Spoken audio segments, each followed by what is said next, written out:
A esta hora saludamos en nuestros estudios de NTN24 en Washington a Mercedes de Freitas. Ella es directora de Transparencia Internacional Venezuela. Muchas gracias por estar con nosotros. Muy buenas tardes. Gracias por acompañarnos y preguntándole sobre las palabras que estamos escuchando del alcalde de Caracas. Si le parece, empezamos con lo que estaba diciendo el señor Ledesma sobre que de nuevo la OEA, por lo menos a muchos, les vuelve a defraudar por esa ineficacia de la que muchos dicen hace gala este organismo. Sí, bueno, hay de hacer la OEA por la situación de Venezuela y todavía estamos esperando. Ahí el día de ayer no le fue fácil al gobierno parar los esfuerzos de programación, de presentar una opción para Venezuela. 8 horas de discusión dan muestras de una profunda discusión y posiciones diferentes dentro de la OEA acerca de lo que podría hacer ese organismo por Venezuela. Hoy siguen las discusiones y esperamos que de alguna manera no vaya a salir una simple declaración de preocupación, sino una manifestación rotunda en contra de la violación de derechos humanos y con una propuesta clara que permita ir creando espacios y puertas a través de los cuales los venezolanos podamos encontrar salidas tanto a la crisis coyuntural, a la terrible crisis de violencia que estamos viviendo y que se va profundizando todos los días y que en este momento en Venezuela se están violando los derechos humanos, pero también y fundamentalmente lo que causó la crisis que nos llevó hasta este momento, que es la terrible crisis de inseguridad, la crisis económica terrible, la escasez, el problema radical que tenemos en Venezuela con la salud, en donde hoy precisamente los medios de Venezuela informan que las clínicas privadas han decidido suspender todas las intervenciones quirúrgicas y reservar los pocos insumos que quedan para atender las emergencias. La situación es complejísima y nosotros necesitamos pues que la comunidad internacional entienda que la emergencia no se puede posponer, que la declaración no se puede posponer y que la búsqueda de salidas no solamente son preocupaciones o síntomas desde organismos públicos o síntomas de alarma, sino reales propuestas para encontrar esas oportunidades de solución. Ustedes, señora de Freitas, desde Transparencia Internacional, una ONG que supervisa y difunde los crímenes corporativos y específicamente temas de corrupción política, que tienen un informe que se llama Índice de Percepción de Corrupción, ¿pueden ayudar para que se conozca lo que está sucediendo, para que se difunda y para que ese silencio de los gobiernos en la región se rompa? Nosotros estamos haciendo todo lo posible por dar información de lo que está pasando en Venezuela a través de todas las redes en las que pertenecemos, ¿no? Nosotros como organización de miembros de Transparencia pues tenemos comunicación permanente con los 100 capítulos en el mundo, pero también somos miembros de la Alianza Regional por la Libre Expresión e Información, somos miembros de la Red Latinoamericana de Transparencia Legislativa, de la Red Mundial de Presupuesto Participativo y Transparente, y hay una cantidad de información que Venezuela no le dice al mundo, que el Estado no le dice al mundo de lo que ocurre en Venezuela.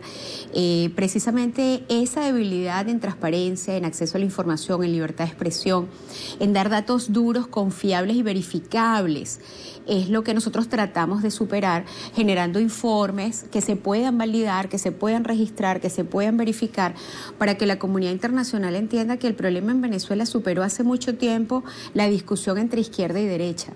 Estamos hablando de la resolución de problemas graves, básicos que tenemos los venezolanos, y que el problema no es quién está en el poder en este momento, el problema es cómo se enfrentan con políticas públicas y con protección y garantía de los derechos humanos la grave situación que estamos viviendo hoy, con un liderazgo que de ambos lados están moviendo sus cartas.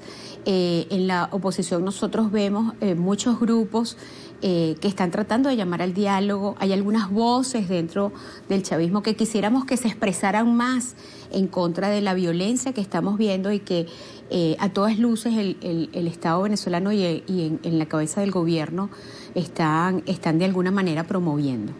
Usted precisamente dice que su papel es poner esa realidad de Venezuela dura sobre el tapete, una realidad que se oculta desde el gobierno. ¿Qué tan cómplices son los países de la región cuando, por ejemplo, un expresidente como Alan García dice que es que Venezuela ha comprado muchas conciencias en Latinoamérica? Sí, bueno, la relación de Venezuela en los últimos años ha sido, lo vemos en las expresiones de que se han fortalecido a través de Petrocaribe o las relaciones en los países del ALBA, donde la deuda de esos países con Venezuela es millonaria. Y bueno, pues sabemos que en las relaciones económicas siempre hay unos intereses que privan sobre otros, ¿verdad? Sabemos que la ayuda de Venezuela a muchos países va más allá de la ayuda económica para superar algunas dificultades en servicios o en procesos en los países, a veces va ayuda política a grupos de poder. Eso se compra en determinados momentos.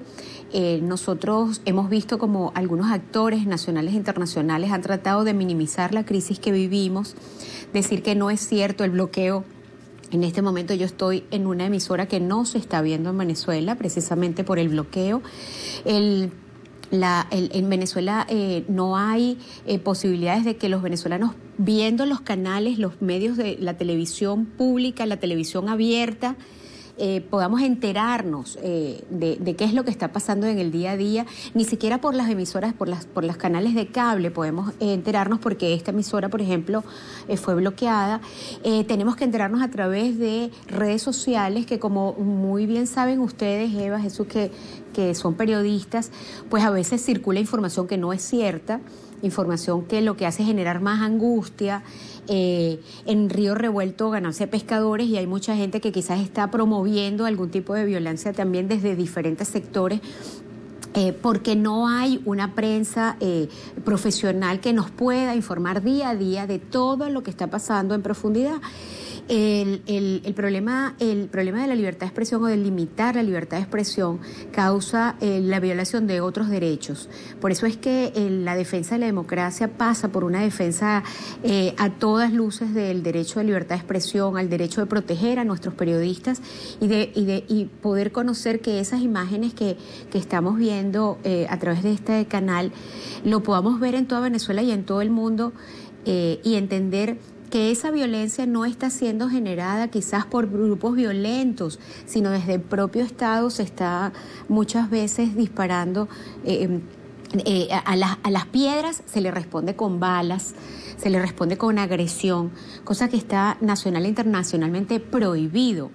El artículo 334 de nuestra Constitución le da clarísima potestad de la seguridad pública al gobierno nacional, pero a través de determinadas fuerzas que tiene la responsabilidad de lograrlo. Y no a través de colectivos armados. Y por supuesto la Guardia Nacional no está para atacar violentamente a los estudiantes, a los jóvenes que están en las calles, no está para torturarlos en los centros de reclusión. En este instante que yo estoy hablando hay detenidos, y esos detenidos en los centros de todo el país no tienen garantías de que sus derechos se están garantizando. Los responsables de diferentes organizaciones de derechos humanos están día y noche en esos centros tratando de exigiendo la libertad de las personas y garantizando sus derechos, y exigiendo que se cumplan con poco éxito. Hay 9 delitos, sí, 9 violaciones que están escritas en nuestros informes diariamente. Muy bien, le agradecemos a Mercedes de Freitas, directora de Transparencia Internacional Venezuela, por haber estado con nosotros aquí en el informativo de NTN 24. Una buena tarde para usted en Washington. Muchísimas gracias a ustedes.